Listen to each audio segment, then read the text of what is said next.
আগে কথাগুলো শুনুন, তারপর মন্তব্য করুন। না শুনে কেউ বাজে মন্তব্য করে। পরমাণু বিদ্যুৎ কেন্দ্র উদ্বোধন হলো।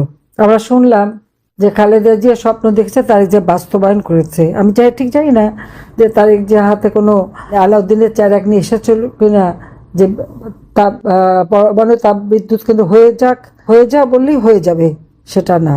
এর জন্য অনেক আয়োজন লাগে। 1961 সালে পাকিস্তান আমলে একটা বাজেটে বলা হলো দুটি পারমাণবিক বিদ্যুৎ কেন্দ্র করা হবে, একটা হচ্ছে পূর্ব পাকিস্তান, একটা হলো পশ্চিম পাকিস্তানে। ওই নামটা শোনা হলো। এরপরে জমিটা নেওয়া হয়েছিল, 62 সালে জমি নেওয়া হলো আইয়ুব খান আমলে, কিন্তু বিদ্যুৎ কেন্দ্র হয়নি। কারণ তখন বিদ্যুৎ কেন্দ্র দুটি হয়ে গেল পাকিস্তানে, পশ্চিম পাকিস্তান তখন, সেখানেই দুটি বিদ্যুৎ কেন্দ্র। সেই তো ওই জমিটা পড়া।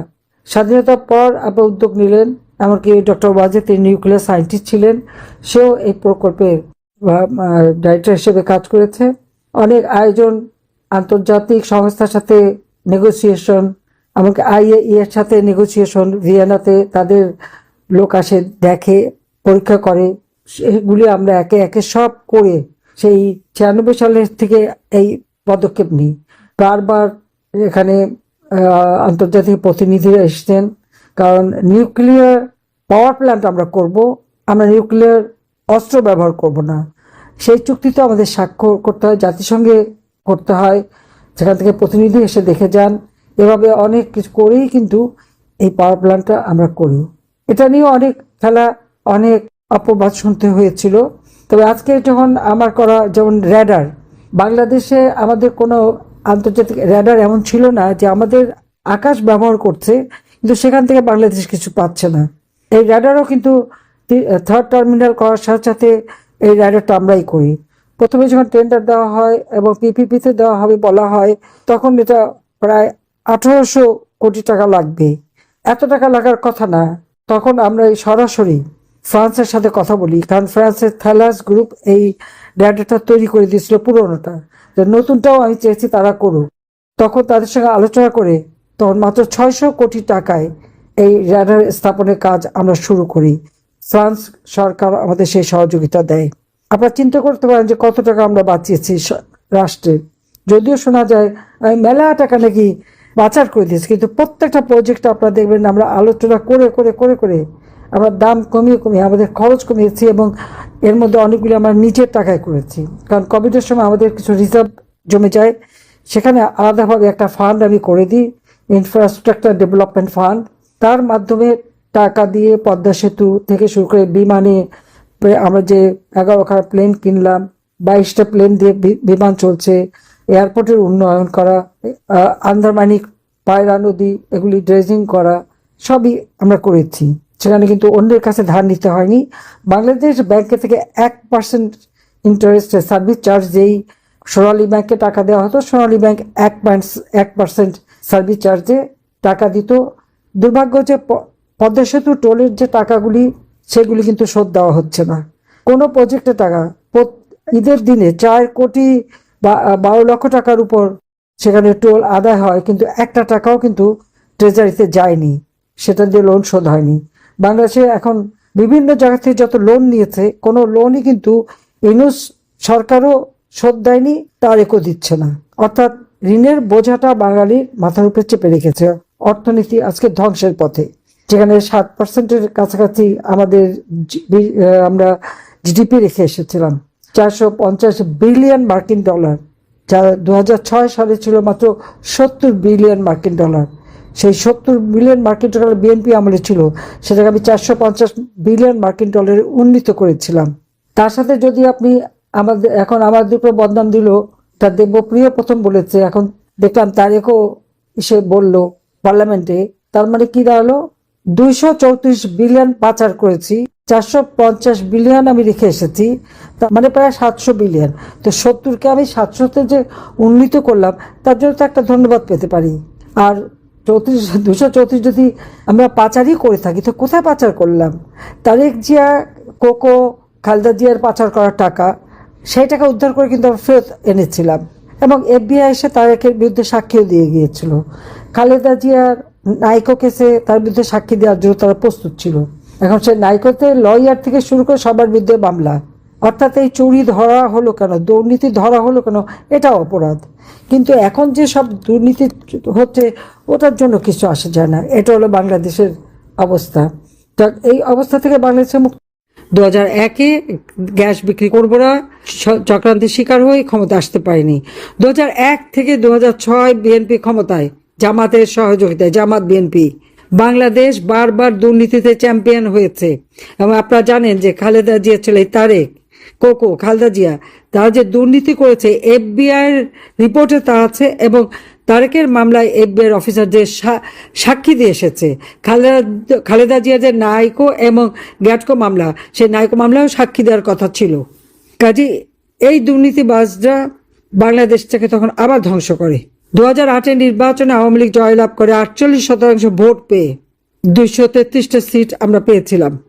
তারপরে যাত্রা শুরু, দেশ প্রতি বছর উন্নতি করেছে। 2021 সাল, তখন 20 সাল থেকে কোভিড শুরু হলো। সেই কোভিডের সময় আমরা বিনা পয়সায় ভ্যাকসিন দিয়েছি, এমনকি শিশুদের ভ্যাকসিনটাও আমরা সময় মতো দিয়েছিলাম। আমাদের এই জনসেবাটাকে বন্ধ করতে পারেনি। বাংলাদেশে বোধহয় একমাত্র দেশ, পৃথিবীর যে 5টি দেশ কোভিড মোকাবেলায় সফলতা দেখিয়েছে, বাংলাদেশ তার মধ্যে একজন। কিন্তু আজকের বাংলাদেশ, শত শত শিশু মারা যাচ্ছে ভ্যাকসিনের অভাবে। কেন? 2024-25 অর্থ বছরে আওয়ামী লীগ সরকার যে বাজেট দিয়েছিল, জুন মাসে 30 তারিখে যে বাজেট পাশ হলো 2024 সালে, 7,97,000 কোটি টাকার বাজেট আমি দিয়ে এসেছিলাম। কোথায় গেল সে টাকা পয়সা? কোথায় গেল স্বাস্থ্যসেবা? কোথায় গেল ভ্যাকসিন কেনা? এই শিশুদের মৃত্যুর দায় একটা হচ্ছে বাটপার সুদখোর ইউনূস, আরটা হচ্ছে খুনি দুর্নীতিবাজ তারেক। তাদেরকে নিতে হবে। তারা আবার বলে আগের সরকার নাকি কিছু করেনি। আমার সময় সব রাখা ছিল। 20 লক্ষ মেট্রিক টন খাদ্য মজুদ বাফার স্টক হিসেবে, সারের মজুদ বাফার স্টক হিসেবে, চাহিদা পূরণ করে অতিরিক্ত সবসময় আমি মজুদ রাখতাম। সেটাই তারা ব্যবহার করেছে। আর এখন দেশটা ধ্বংসের দিকে। তেল নাই, গ্যাস নাই, সার নাই, পানি নাই, বিদ্যুৎ নাই। আমি তো ঘরে ঘরে বিদ্যুৎ দিয়েছি, কেন বিদ্যুৎ থাকবে না? কোথায় গেল? LNG কেনা টাকা, ডিজেল কেনার টাকা, কয়লা কেনার টাকা সব ছিল বাজেটে, কেন কেনা হয়নি? ভারতের থেকে, আসাম থেকে নুমালীগড়ের পাইপলাইনে আমরা ডিজেল আনতাম পার্বতীপুর ডিপোতে। পার্বতীপুর ডিপো থেকে নাটোর ডিপোর পর্যন্ত প্রজেক্ট নিয়েছিলাম, সেটা বন্ধ করে দিল ইউনূস ক্ষমতায় এসে। আজকে তো সেই তেলের উপরই তো নির্ভর করে চলতে হচ্ছে। তখন তো আমার বিরুদ্ধে অনেক বদনাম করা হয়েছিল। এটা আমাদের দুর্ভাগ্য, যতই ভালো কাজ করি বদনামের শিকার হতে হয়। 1400 মানুষটাকে হত্যা করেছি, জাতিসংঘের রিপোর্টে দিল। আমি বারবার বলেছি, কই জাতিসংঘ কি দেখাতে পেরেছে? ওই রিপোর্টে নাম দিতে পেরেছে তারা? আমি কেন হত্যা করতে যাব? আমি কাউকে হত্যা করিনি। এই হত্যা যে এখন আজকে বের হচ্ছে, স্নাইপার রাইফেল কাঁধে হাতে ছিল, একের পর এক লাশ কারা ফেলেছে। তারেক লন্ডন থেকে পরামর্শ দিয়েছে, আর ওখানে বসে ইউনূস এই হত্যাকাণ্ড চালিয়েছে। 2024-এর 15 জুলাই থেকে যে সমস্ত হত্যাকাণ্ড, অগ্নিসন্ত্রাস যা যা শুরু হয়েছে, যারা এই ঘটনার সঙ্গে জড়িত তাদেরকে দায় মুক্তি দেওয়া হয়েছে। আর মামলা দেওয়া হয়েছে সব আওয়ামী লীগের নেতা কর্মীদের বিরুদ্ধে। আমার তো শাস্তি দিয়ে দিয়েছে, মৃত্যুদণ্ডই দিয়ে দিয়েছে। আমি জানি 15 আগস্ট আমার বাবা মা ভাই সবাইকে হত্যা করেছিল, আমরা 2 বোন বেঁচে ছিলাম। কাজে আমাদের উপরেই তাদের যত রাগ ক্ষোভ। কাজে আমি আমাদের 2 বোনের 5টা ছেলে মেয়ে সবার বিরুদ্ধে মামলা। 10 কাঠার একটা প্লট নেওয়ার জন্য আমার 36 বছর সাজা। বাহ, চমৎকার। তাহলে সরকার প্রধান হিসেবে প্লট দেবার যে আইনটা রয়েছে, সেখানে একটা ক্লজ রয়েছে, ওটা বাতিল করে না কেন? ওটা বাতিল করে তারপর আমাদের শাস্তি দিক। তাহলে তো সবার ওই খালেদা জিয়া যে গুলশানে সরকারি সম্পত্তি নিয়েছে 1 টাকায়, যেটা তারিখ যে এখন থাকে, ওই বাড়ি 1.5 কাঠার উপর, 1.5 বিঘার উপর প্রায় 30-35 কাঠা জমি, ইউনূসের 4080 কাঠা, তো সবই তো বাতিল হওয়া উচিত। যাক, আমি আর সে কথা বলছি না। আমি আজকে এটি বলবো যে আজকে বাংলাদেশের মানুষ অত্যন্ত কষ্টে আছে। আমি একটু ঐতিহাসিক পটভূমিতে তুলে ধরলাম, কারণ এই ইতিহাসে অনেকেই জানে না, কারণ ইতিহাস বিকৃত করা হচ্ছে, মুছে ফেলা হচ্ছে। ইতিহাস মুছে ফেলা যায় না। আজকে সকলকে একসাথে সোচ্চার হতে হবে। এই জাতিসংঘের সামনে আপনাদের দাঁড়াতে হবে, স্টেট ডিপার্টমেন্টের কাছে যেতে হবে, যে কেন আওয়ামী লীগকে ব্যান করবে। আওয়ামী লীগকে ব্যান করবার কোনো অধিকার তাদের নাই। অবৈধভাবে ক্ষমতা দখলকারী এখন ক্ষমতায়, আর নির্বাচন নামে একটা প্রহসন। এই নির্বাচনে কে ভোট দিয়েছে? সব তো 12ই ফেব্রুয়ারি ভোট হয়ে গেছে আগের দিন সন্ধ্যায়। সান্ধ্য ভোটে জয়লাভ করেছে, এখন কেউ কথা বলে না। সাংবাদিক নির্যাতিত, 10 জন সাংবাদিককে হত্যা করা হয়েছে। কেন আন্তর্জাতিক সাংবাদিক সংস্থাগুলি এখন চুপচাপ? আমার প্রশ্ন। আইনজীবীদের পিটিয়ে হত্যা করলো, চিন্ময় প্রভুর জন্য দাঁড়ালো কেন? সেই জন্য তাকে কুপিয়ে হত্যা করলো। প্রকাশ্য দিবালোকে রাস্তায় ফেলে আওয়ামী লীগ কয় কেন? ক্লাস 8-এ পড়া মেয়েকে রেপ করা হচ্ছে, ঘরের ভিতরে ঢুকে স্বামীকে বেঁধে রেখে স্ত্রীকে রেপ করে, মা মেয়ে দুজনের উপর নির্যাতন, ঘরে ঘরে ঢুকে নির্যাতন চালাচ্ছে। ঘরে নিরাপত্তা নাই, রাস্তায় নিরাপত্তা নাই, বাইরে নিরাপত্তা নাই। কোনো বিচার চাওয়ার কোনো অধিকার নাই, কারণ লাঠিসোঁটা, অস্ত্র, রামদা, চাইনিজ ক্রোল দিয়ে প্রধান বিচারপতির বাড়ি এবং এজলাস আক্রমণ করে তাদেরকে পদ থেকে বাধ্য করা হয়েছে। এটা কোন বাংলাদেশ আমরা দেখি? আর তারপরে এখন মানুষের হাহাকার। কৃষক সার পায় না, 5-5টা সার কারখানা বন্ধ, বিদ্যুৎ পাচ্ছে না, লোডশেডিং, তেল নাই, পেট্রোল পাম্প আপনার সামনে গ্যাসের জন্য, পেট্রোলের জন্য লোক দাঁড়িয়ে আছে, আপনারা দেখতে পাচ্ছেন, অথচ বিদ্যুতের বকেয়া টাকা পাও না। এমনকি পদ্মা সেতু টোল ঈদের দিনে প্রায় 4,12,00,000 টাকা উঠেছে টোল, কিন্তু 1 পয়সাও শোধ দেওয়া হচ্ছে না। শেয়ার মার্কেট টাকা গায়েব। কারা খাচ্ছে এগুলি? কোথায় চলে যাচ্ছে? এখনো ইনুস বসে আছে, ইনুস সেন্টার এখনো চালু, সেখান থেকে যত অপপ্রচার চালানো হচ্ছে, আর সেই সাথে সাথে তার দোসর এখন ক্ষমতায়। আর এক মানে বাটপাড়ের সাথী এখন খুনি তারেক, আইভি রহমানের হত্যাকারী, সে এখন ক্ষমতায়। তারা বসে বসে মজা লুটছে, আর দেশের মানুষ হাহাকার করে। যখন টিকার অভাবে শিশু মরে, তারেক যায় তার মেয়েকে নিয়ে সিনেমা দেখতে, মেয়ে বউ নিয়ে থিয়েটার দেখতে। তারা থিয়েটার দেখে আনন্দ করে, আর সন্তান হারিয়ে মায়ের কান্না। আজকে বাংলাদেশের আকাশ বাতাস পিতাহারা সন্তানের কান্না, সন্তান হারা পিতা কান্না, ভাই হারা বোনের কান্না, বোন হারা ভাইয়ের কান্নায় আকাশ বাতাস ভারী। লাশ পাওয়া যায় পুকুরে, লাশ পাওয়া যায় নদীতে, লাশ পাওয়া যায় যেখানে সেখানে। প্রায় 10,000-এর উপর নেতা কর্মী আওয়ামী লীগের, তাদেরকে হত্যা করেছে, গুম করেছে, যাদের আগুন দিয়ে পুড়িয়েছে, মেরে লাশ ভাসিয়ে দিয়েছে নদীতে। তাদের নাম ঠিকানা পর্যন্ত পাওয়া যাচ্ছে না। এই 32 নম্বরে আগুন দেওয়ার পরে রাস্তার উপর লাশ পড়েছিল, কারা তারা? নাম পাওয়া যায়নি। এই কোন বাংলাদেশ? বাংলাদেশ তেমন ছিল না।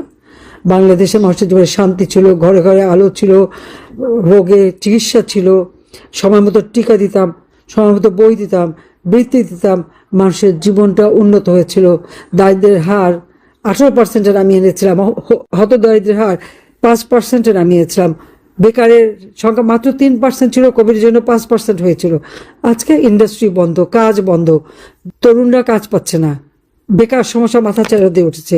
দিনমজুর, রিক্সাওয়ালা যা কামাই করে তা দিয়ে একটা টাকা কিছু খেতে পারে না। কৃষি শ্রমিক আওয়ামী লীগের আমলে যে টাকা কামাই করতো, সেটা দিয়ে অন্তত তার 3 বেলা খাবার হয়েও হাতে টাকা থাকতো, এখন নাই। চারিদিকে হাহাকার। এই অবস্থা চলতে দেওয়া যায় না। আর আওয়ামী লীগকে ব্যান করবার তাদের কোনো অধিকার নাই। আওয়ামী লীগ আছে, আওয়ামী লীগ থাকবে, এবং আওয়ামী লীগই এই বাংলাদেশের মানুষের জীবনে আবার বাংলাদেশের মানুষকে উন্নত সমৃদ্ধ করবে। 41 সালের মধ্যে স্মার্ট বাংলাদেশ আমরা গড়ে তুলব, ইনশাল্লাহ আমরা তা করতে পারবো। সবাইকে ধন্যবাদ। জয় বাংলা, জয় বঙ্গবন্ধু, বাংলাদেশ চিরজীবী হোক। ভিডিওটা দেখে কি বুঝলেন? এই হলো সেই ফ্যাসিস্ট শেখ হাসিনা, যা জনগণের জন্য একটু হলে ভাবে। যাওয়ার আগে কতগুলো খাদ্য গরিব দুঃখী মানুষের জন্য মজুত করে রেখে গেছিল। তাই নিজেদের টাইমলাইনে ভিডিওটা এত পরিমাণ শেয়ার করে দেন, সবার কাছে পৌঁছে দেন। জয় বাংলা, জিতবে আবার নৌকা।